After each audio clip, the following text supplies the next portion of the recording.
So hello guys, another day, another vlog. And for today's vlog guys, kakain tayo. Alas 10 na ng gabi dito sa Kuwait. At maghahanap tayo ng mga kainan dito sa Kuwait. Along the corner lang, sa malapit lang din sa tinatirhan ko. So let's go.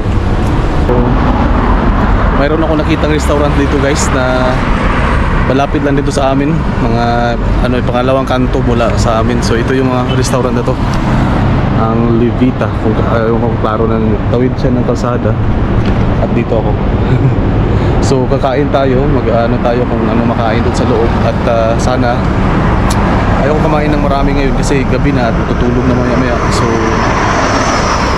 konti lang. So yan yung restaurant na pupuntahan ko guys. At mag-inquire tayo kung ano makakain dyan sa loob. So let's go. Pasok tayo sa loob ng Pilipinas. Burgers, pasta, and chickens. Let's go. Yan yung mga menu nila guys. So kakain tayo. Mamili ako kung ano kainin ko kasi gabi na.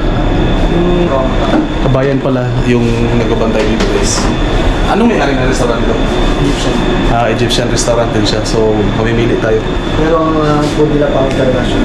Pang international kasi cuisine. yung mga pasta nila galing ng Italy. Oh. Ito ba yan? Naka-promo yan. So may mga naka-promo dito guys oh. Yan, sa may Levita lang to. Levita Burgers and Sharon Street. so mamimili tayo dito. Fresh din ang meat nila dito. Itong pasta, masarap eh. Ano to? Levita potatoes.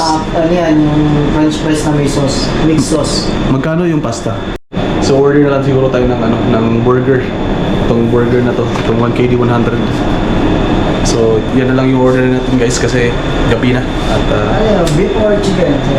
beef na lang. Beef. So order tayo ng beef burger. Yan, beef burger. So guys, yan na yung order ko. Isang burger. Maliit lang siya kasi gabi na eh. Yan ang pangayo. Tapos ang mayroong french fries at saka ketchup. At saka itong diet na kinza. Yung soft drinks na dito. So kain na tayo. Tikman natin yung burger nila. Sarap naman siguro. Let's eat.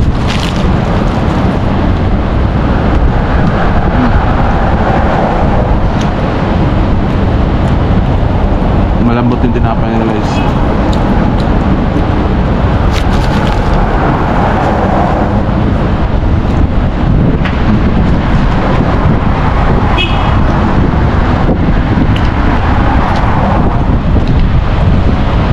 Tamang-tama na din siya.